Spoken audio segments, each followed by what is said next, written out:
Well, hello and welcome to another exciting, transformative episode of Exceptional Living. I'm your host, April Ripley, and I'm so excited about our guest today.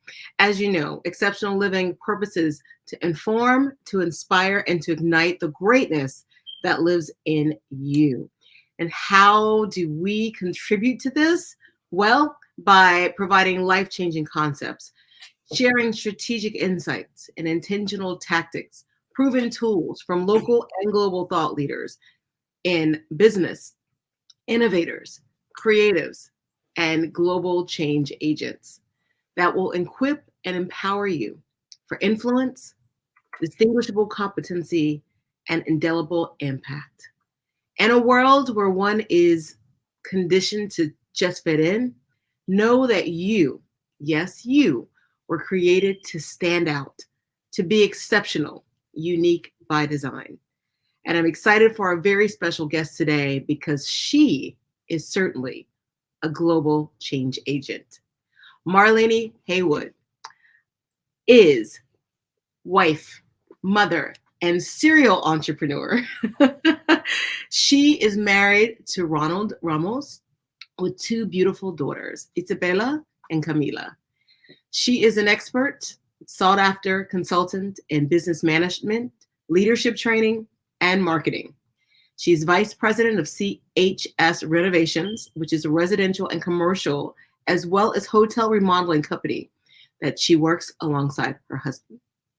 She is the CEO and founder of Anderson Cleaning Concepts, a commercial janitorial service. And she is also the CEO and founder of So Cute Jewels. And I say she is friend, she is sister, she is family. So, Exceptional Living, welcome to our show, Marleny Haywood. Hey, Marleny! Hi, April. I'm so excited to have you on the show today. Thank you for inviting me. So Yes, excited to be we're here. reminiscing a little bit, right, of when we met in Yes, Florida. We met in yes, Florida at an Increase conference, yes. Harrison Increase, and it was interesting because I got to practice a bit on my Spanish, and vice versa, and it was great. And there's a whole group of us Yes. that met some other global change agents from the Dominican Republic. But I'm just excited. Your journey, Marleny, is exceptional. Tell us a little bit about your journey. Um, well, it's interesting. Born in Venezuela, moved to the Dominican Republic. Then my family relocated to United States. We initially moved to New York City. Then we moved to South Carolina. In South Carolina, my father a few years later passed away.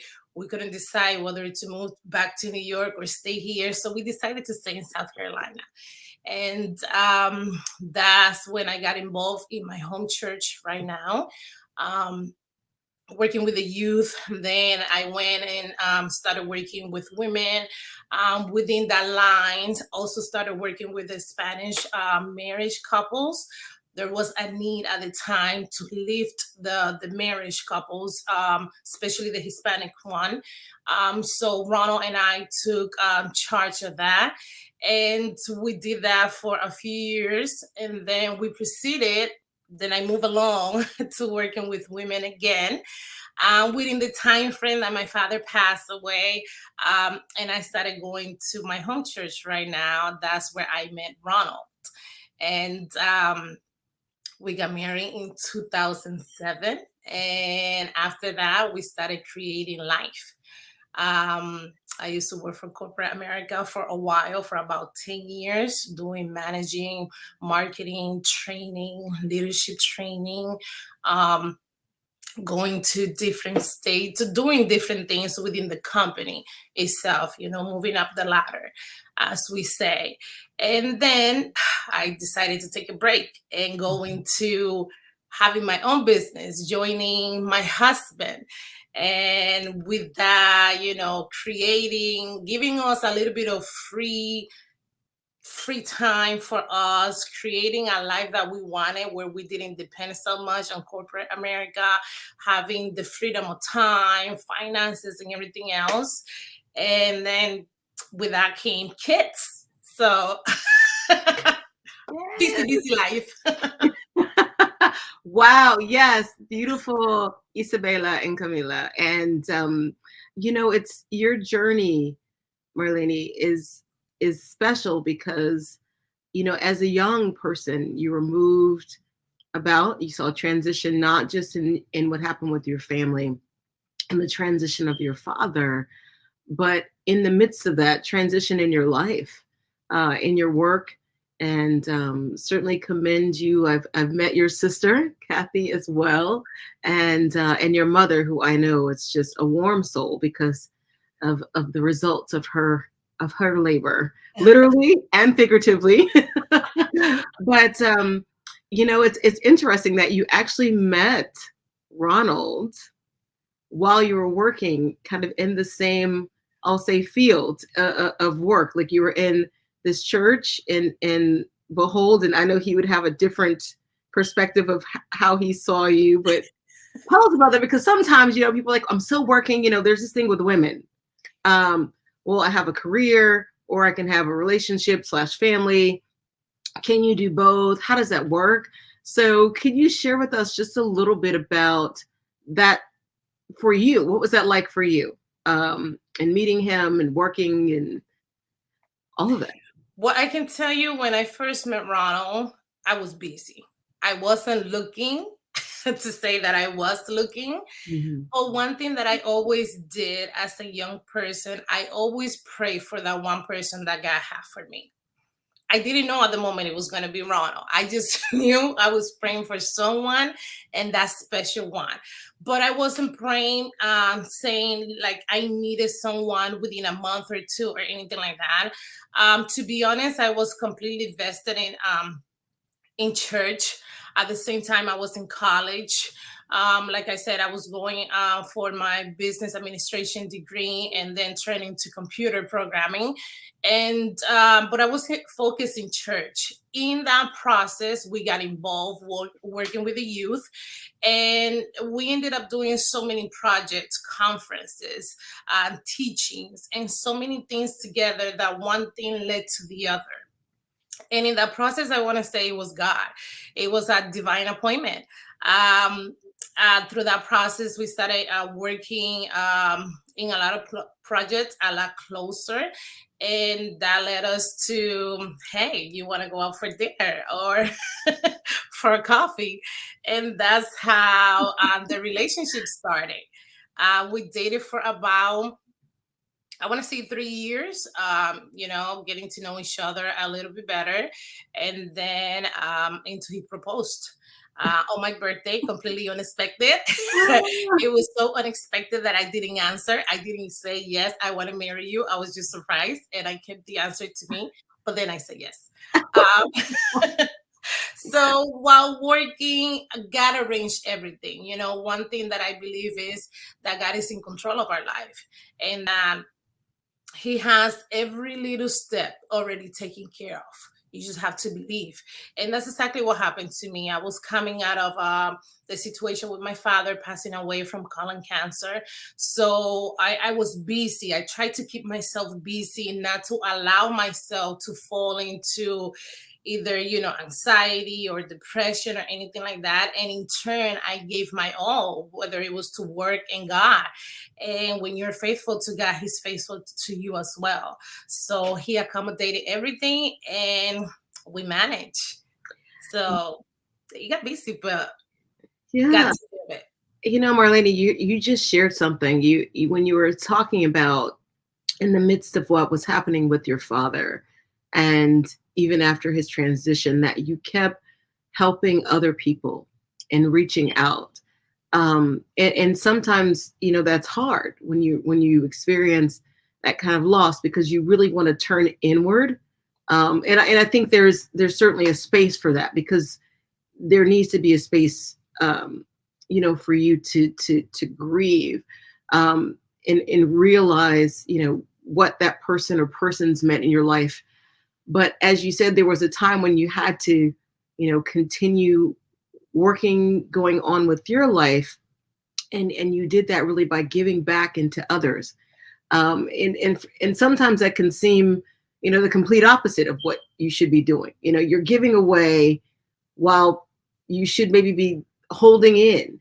But as you said, while you were helping other people, you actually gain something from helping them. This sense of I don't want to say warm and fuzzy, but just this, like, knowing that you're helping someone else, and in turn you yourself are being helped. And I think, well, I know that that's a biblical principle, right? When you give to others, it's returned back to you. Exactly. Maybe not of the exact same kind of way that you give, but what it is that you need is supplied. And this is certainly a biblical principle. And in that, he found Ronald, or he found you scripturally, right? He found you. Um, but I think there is something to be said that sometimes, and even in these past couple of years, we've heard people say, don't stay just in your home, go out and help someone.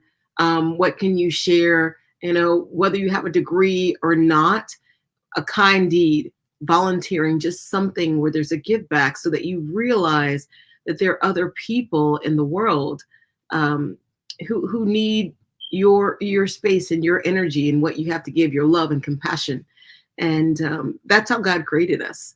Exactly. So, yeah, and I think that what you're sharing, again, working with married couples and with women and youth, it's all of these is part of community and part of family, which you have a beautiful family. You and your husband work together, but you also have your own companies as well. Talk to us a little bit about how you manage, cope. Is there balance? Where do we find that? What's your secret? Share with us your secret. Well, yes. One thing that I just want to reference to that you mentioned with the pandemic, the way I see life is there's always a time to give, and there's always someone there that need what you have, and that's one thing that even outside the church, I don't, we don't have to use just a certain platform. Today you can use social media, you can use church. I have even used it in my companies, where when we have the ability to pour into people, we go ahead and we pour into people, because at the end of the day, that's what Jesus did. When he came to this earth, that's exactly what he did. He gave himself, he gave it all. And in doing so, we're commanded to do the same thing. So yes, you can, no matter what life is throwing at you, in the midst of whatever situation, there's always something that we can give that can help other people out. Yes, we do. As a family, we own several businesses. As you mentioned in the introduction, my husband and I, we run a remodeling company, mainly commercial, residential, mainly residential, sorry, commercial. And then we also do hotels renovations. Ever since COVID, a little bit of it got pushed back. So now it's becoming more seasonal than anything else. But it's something is our main business that we work with. So that's the one where we put most of our time into. In the midst of that, we had an opportunity to also open up a janitorial service for janitorial commercial service, which is something that I decided to start. It was an opportunity that showed up. It showed up to my husband. He was really busy at the moment. And I said, well, if you can do it, bring it to me. I can do it. I can do several things at a time. So I did everything that was needed, and we started running it. It has been almost a year and a half now, if not two. So that's one thing that I do on the side. Mainly, I run that from home, and I have the people that take charge of that. And then with that, as if it's not enough, I have a jewelry boutique. I love jewelry. I love waking up every day and changing a different piece, whether it's earrings, a necklace, anything. So for a while, I was like that. I also create pieces. Um, and one day I was playing on the internet. I created a piece, I put it on, and I did a short video. And a few people started hitting me up and they were sending me messages and saying, I want that, I want that. So I realized that one of the gifts that I have, I was like, oh, I can monetize this. So I started a jewelry business. In that situation, COVID came along, the pandemic came along, it shifted everything. But believe it or not, it worked in my favor. So ever since I started doing that, so I also run that for business. I'm a mom, as you say, so I have to have time for my girls. I had to have time for sports. I had to have time to take them out on the weekends, take them to the library during the week, do homework. So it gets also really busy, but it's doable. It's not easy because it's not easy, it's manageable, so a couple of things that in my case has helped me. One is time management. It's just putting everything in order, understanding that I need to block out time to do different things. So time management to me is a must. So when I'm doing working in the business, I concentrate in the business, but then I also block out time for my family. Another thing that I had to learn in order for me to be able to run different multiple businesses at the same time being mom and at the same time being a wife in church, excuse me, is accepting help. Sometimes I used to think that accepting help meant that it was a weakness in me and I couldn't do it all, but I was wrong. So I learned that we do need help, and you need a community. You need help, whether it's from family, from friends, or whether it's you need to hire someone. So accepting help is my second part, and that has helped me a lot, where I allow family members and friends to help me whenever it's needed, and I plan strategically. So I try to work smart, not hard, meaning that even when I'm taking my daughter, for example, to karate, instead of me just going and sitting there 2 hours while she's done with her practice, I take my tablet, I take my agenda, and I book my next day's appointment. I confirm appointment. I plan out my day while I'm there. So I plan strategically. And then balance is my last part. You have to have balance. You have to take the time to recharge. So every certain time, I take the time where this weekend I'm not working, I'm not doing anything. I'm unplugging for everyone. Don't hold me. You may not find me because this is the time for my family to recharge, and then we go back at it. Marleny, that's such good advice. I mean, you've literally given us tools and tactics that we can use, and this is true because you have to plan. Yes. A wise person plans for the future because it will come. And, as you were talking about your different businesses and your home and your family, some people think, well, if I plan, okay, I'm going to take this time, 4 hours to do this. Like, how will you get things done? But planning actually allows you to get more things done. Yes. Because you set aside the time, like you said, this weekend, it's family. There's no work calls, there's nothing. And then you've already set aside time for meetings and consultative, agendas that you have moving forward, but you put it in time and you actually find more time. Exactly. It's interesting. When you plan to look for time and you schedule it, you actually find more time. Yes. Because there will be times too, sometimes that things come up, right? That were not planned. Exactly. That you have to adjust, but it's easier to adjust when you already have a plan. Exactly. It's how do we explain it, Marleny? It's a lot easier to me. I can see if I have a week, which I have had, because I'm human, Mhm. where I don't do my planning very well. My week is all over the place. Yeah. Yeah. My week is a nightmare. Yeah. So I came to a conclusion that planning is everything Mhm. in order for me to make it work. Because, like you said, if you don't plan, somebody else is going to schedule you.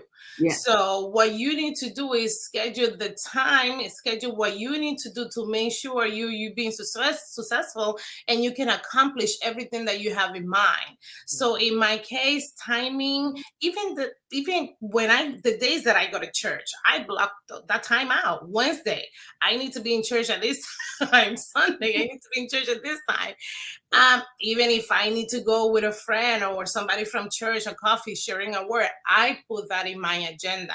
The Mhm. same way when I need to move something around because something unexpected came up, then I can always look at my agenda and it's easier for me because I can see what I already have planned and see what kind of adjustment I can make. So planning is everything to for me. It's important. And something else that you talked about, and that is asking for help. Oh yes, Sometimes people look and say, well, you're a wife, you're a mother, you're a woman. There's an S on your shirt, right? Like you're superwoman, you can do it all. Um, but I think what you shared is important, that it's okay to ask for help. That's what community is for.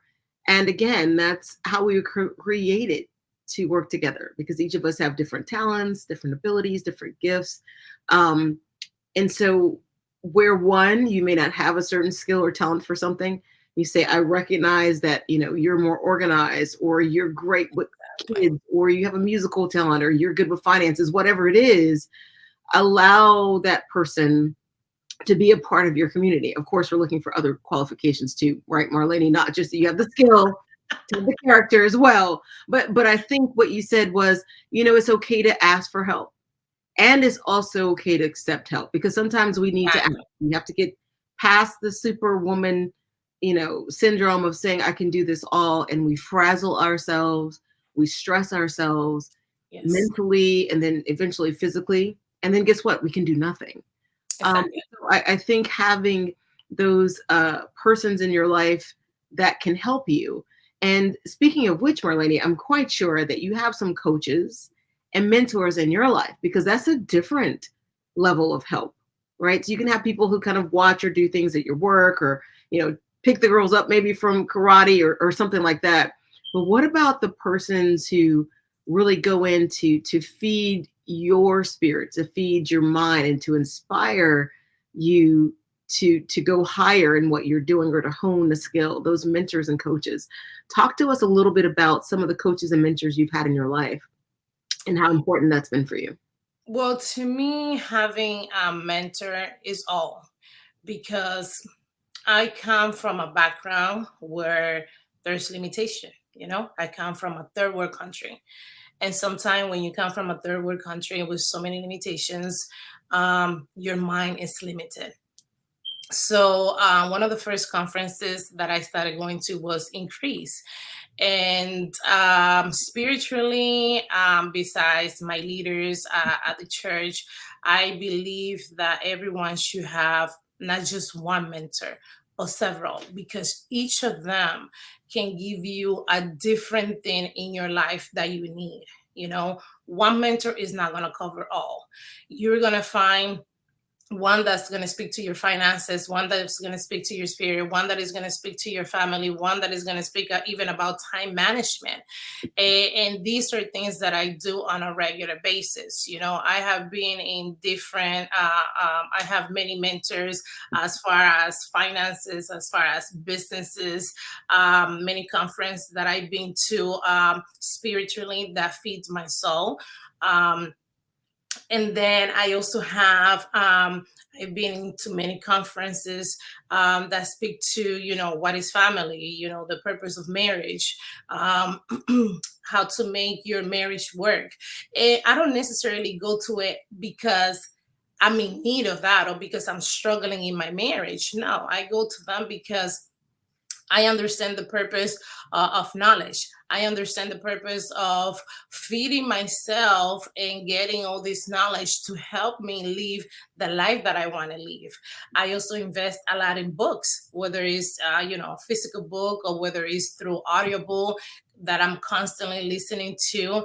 And even if you there are times that I don't even buy the books. There are times that I go to YouTube, and in YouTube you find so many resources, so much content, free books. So I always find ways to learn. I always Mhm. find ways to keep my mind running. I always find ways to keep myself growing, because it's the only way that I can move further and further. The moment you stop learning is the moment you stop growing.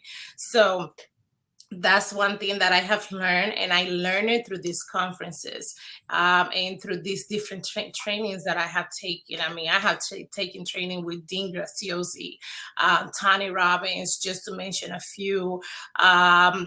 Grant Cardone. I have, with TD Jakes, Miles Monroe, and the list is long. you know, Mhm. even when um this person that you work with, I forgot her name, that she does the end of the year, Well, Dr. Cindy Trim. Dr. Cindy Trim. I have taken some of her seminars, or joining into some of the events that she offered throughout the year. So it's a way for me to stay up, mentally sharp. um, in the businesses, you have to plan ahead. You have to know what is coming so that you can move with the change, so you don't stay behind.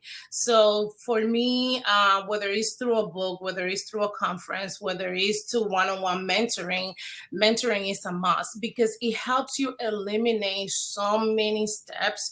It helps you eliminate certain failure, even though failure is needed, but it helps you eliminate so many steps, and it gets you closer faster to where you want to go.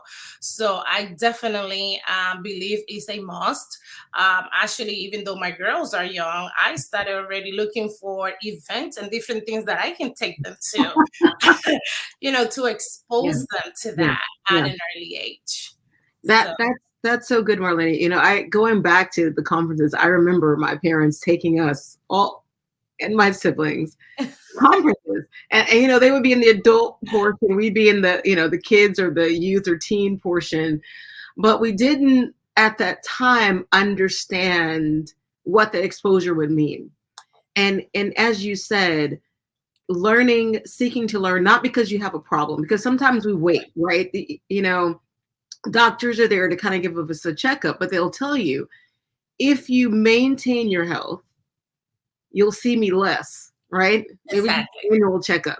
And so as you were sharing, I thought about, when you're going to conferences, building, learning, you're doing this to be preventative, right?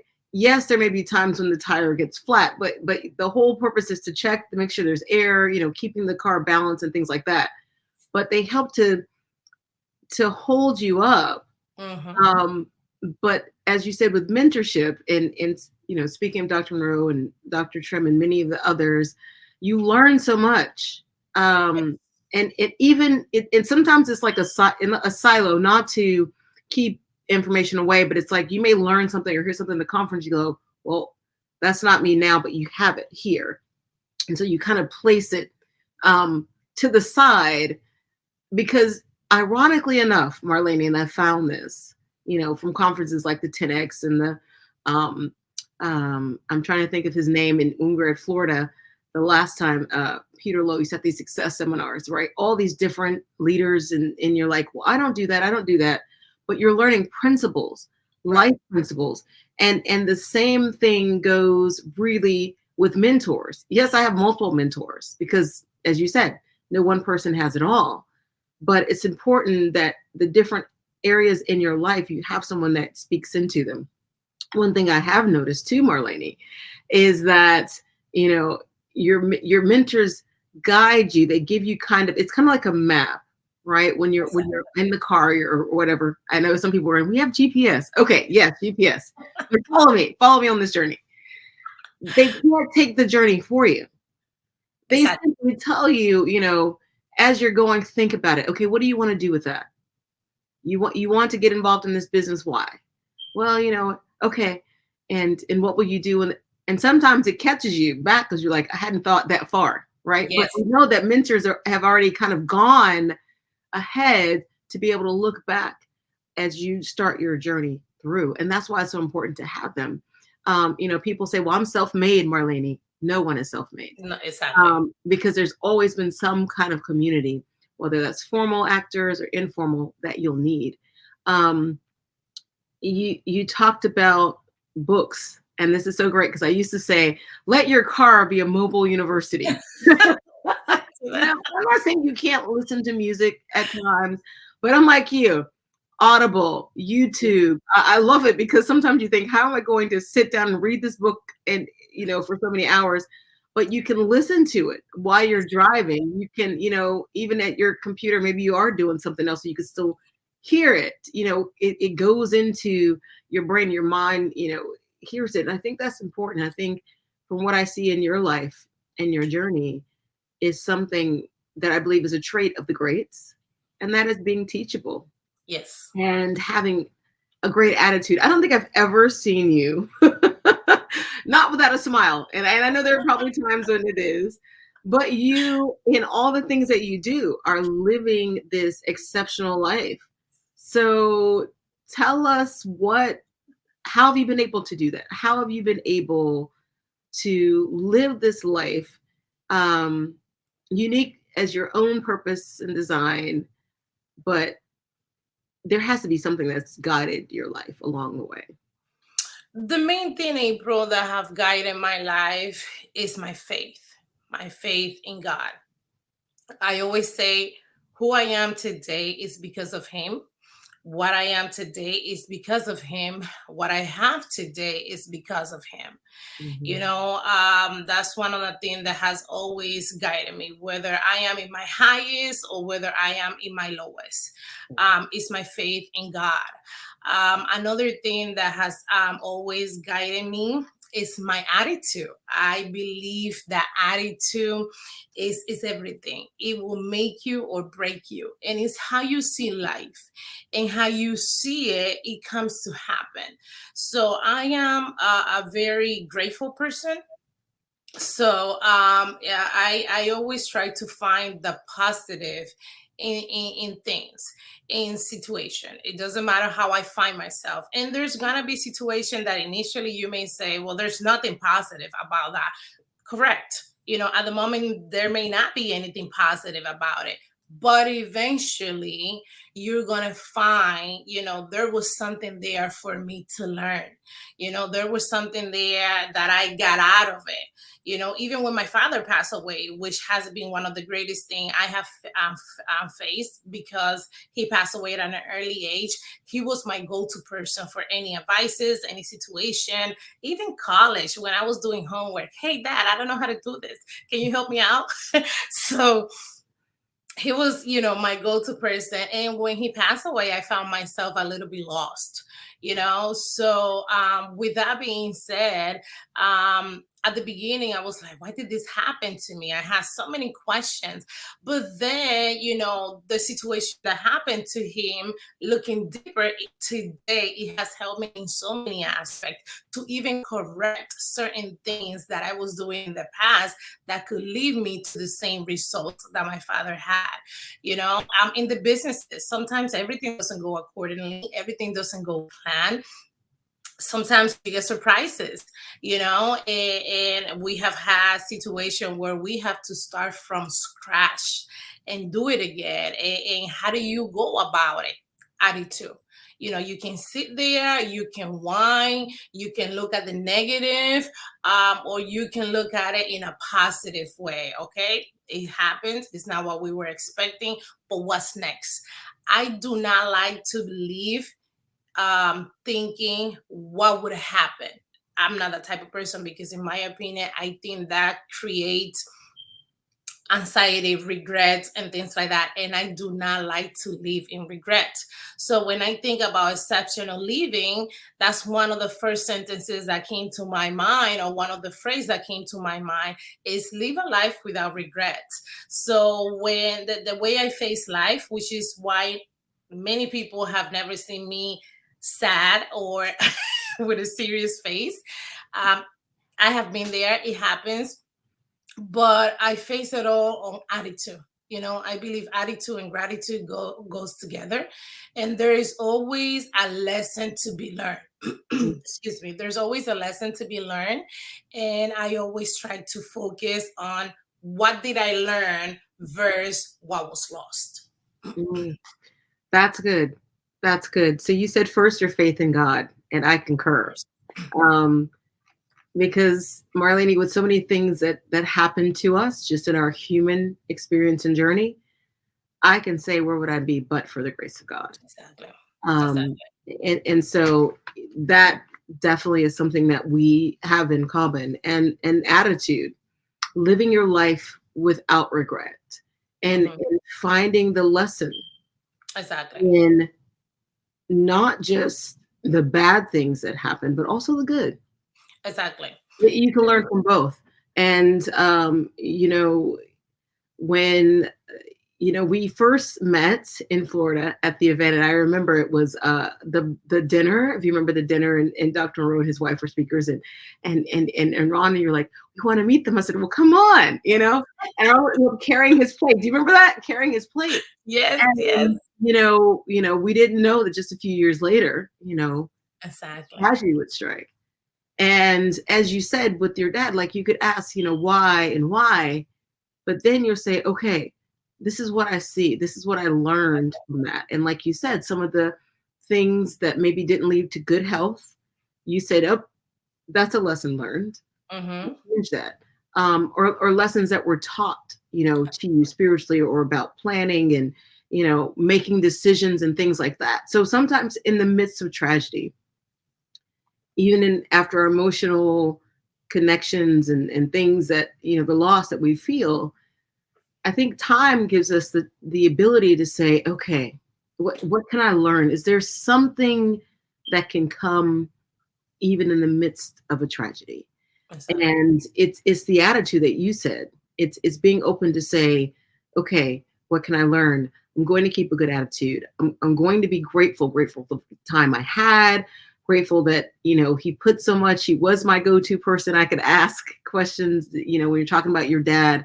But he left that. And so I see you doing that with your girls. I do. I know. And so you can see how we can also change the narrative in our lives, through faith and certainly through our attitude. And I love that. Live your life without regrets. Exactly. There's two things that, two quotes.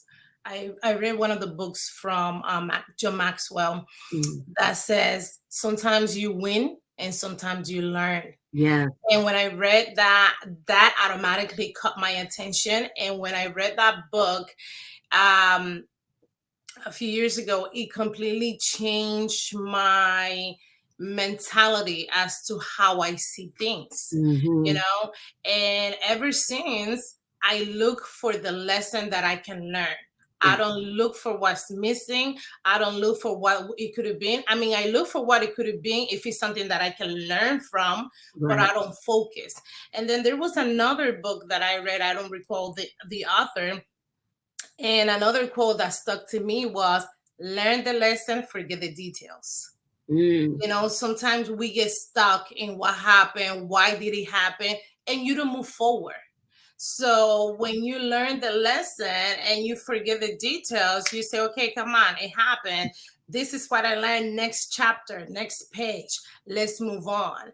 So that's why I said that attitude is all, in my opinion, because if you're able to find the positive of every situation, you will learn from any situation that come to your life. You don't focus in what didn't work, but you focus in what worked, and then you put your everything into what actually worked.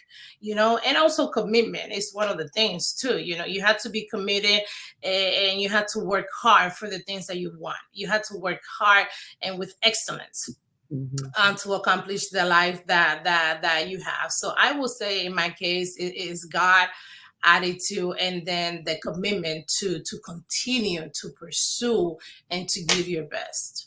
Ooh, that is good. Yes, because you have to be committed.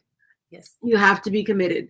And learn your lesson and forget the details. Yeah. Sometimes we bog in the details without seeing the overall lesson. And then there's sometimes, even in that, Marleny, some details that we may have overlooked that led to our lesson. Exactly. Right. It's determining what are the details. You're in business, right? So it could have been, it's the difference between someone who left the cash register open or didn't swipe the right number compared to something else. So I think it is finding the lesson, and then being discriminative about what the details that may have led to the lesson. Because some may be minute, right? Maybe it was a color choice compared to, the layout or design of something, which is a little bit different, right? Someone prefers blue, you chose green, little detail. But did the work, right? So did the advert, or did, the client get what they want? Maybe they prefer a certain cleaner. You found another one to be better, to be more, environmentally safe, sustainable. And they just want their cleaner that they've used for the last, 20 something years. So that's a little detail, right? But the overall lesson is how then, with this client who's really wanting a certain thing, how can you, work with them to get to them using this particular brand that you want to, for example. Exactly. But I think something that you certainly said is commitment. It takes commitment, right? We talk about the chicken and the pig. We think of breakfast, right? Eggs and bacon.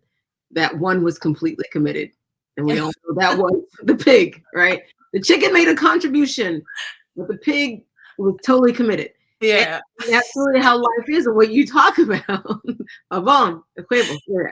Okay, so, but I think that's what you said is so important. To be committed, first you have to be committed, I think, to yourself, not in a selfish way, right?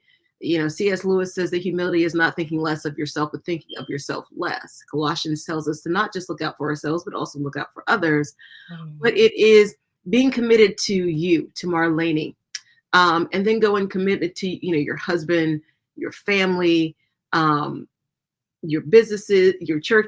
It takes commitment. Like, you can't get anything done, as you said, if you're not committed to it.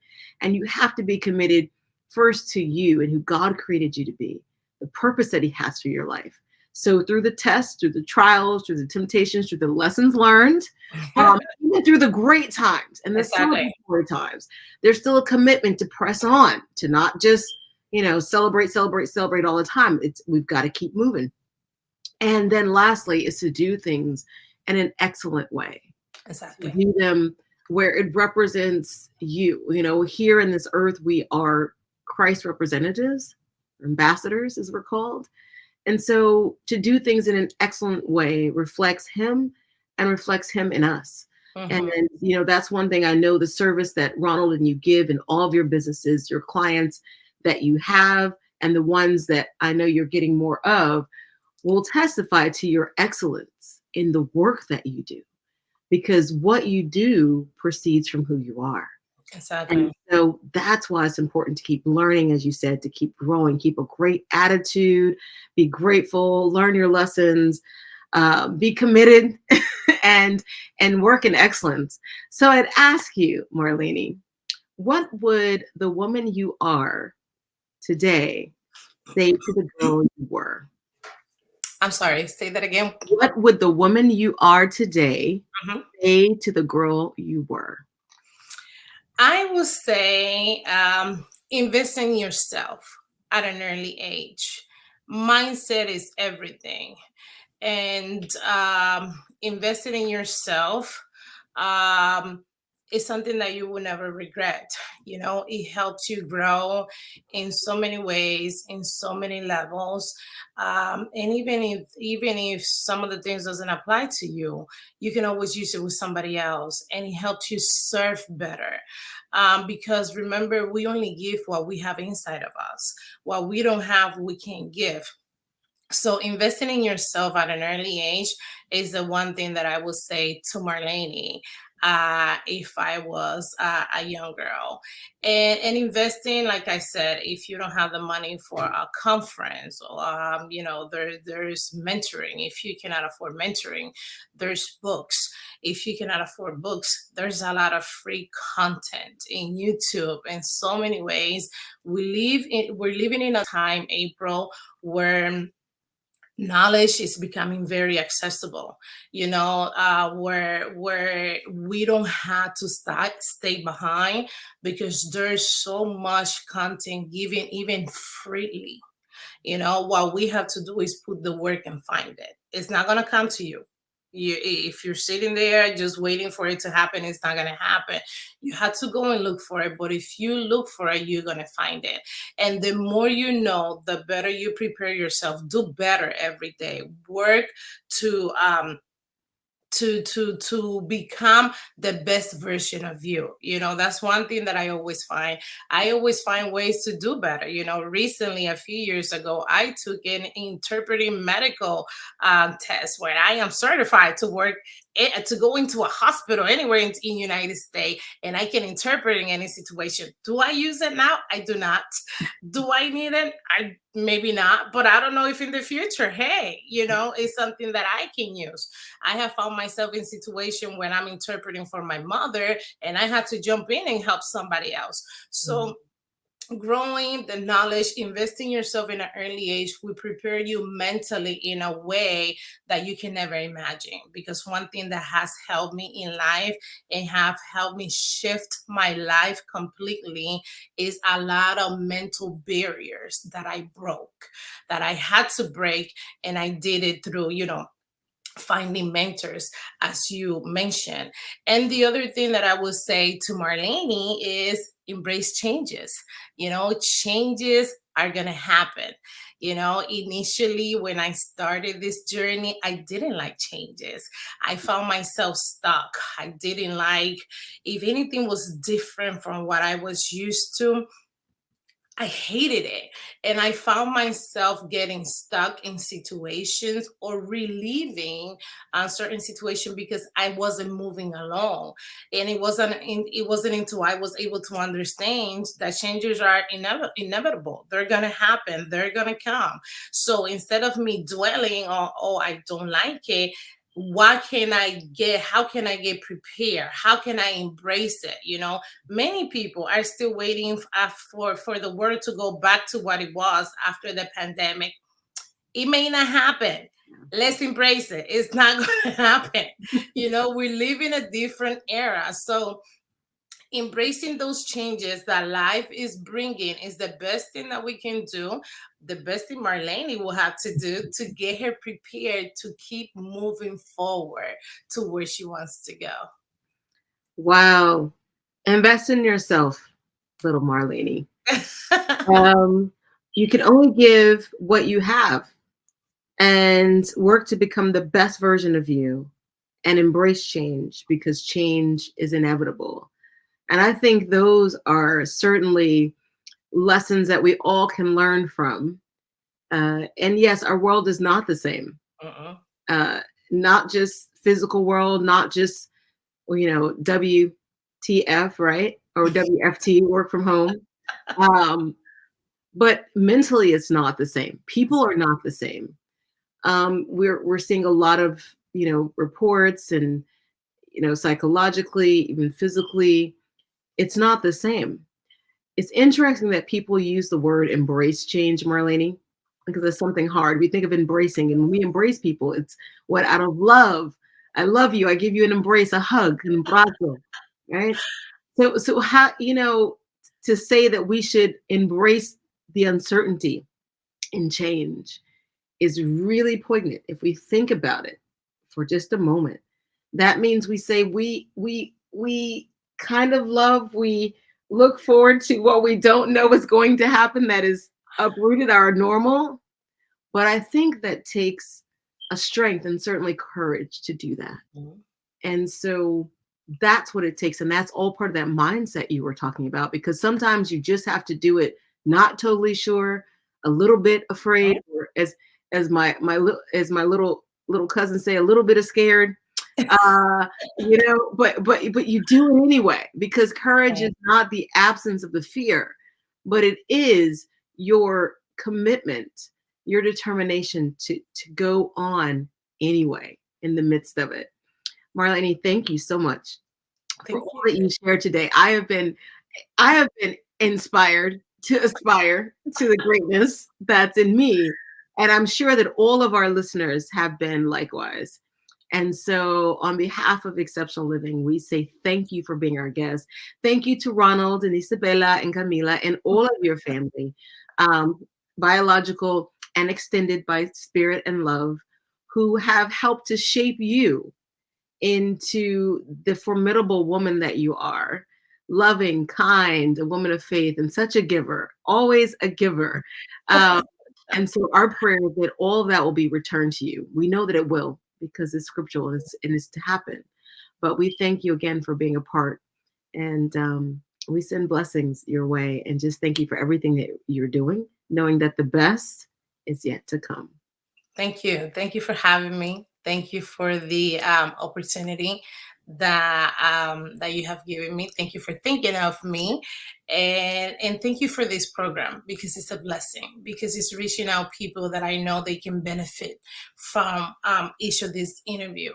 And if there is one last thing that I could say is, I want to encourage everyone to, you know what, get to know you, get to know what you want out of life. And then once you know that information, wake up and show up every day to that life that you need to create.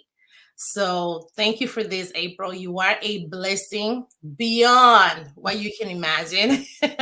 You Yeah. have always been to my life and to my family. And I appreciate the opportunity. Thank you. Thank you so much, Marlene. It's my honor. Thank you. Thank you.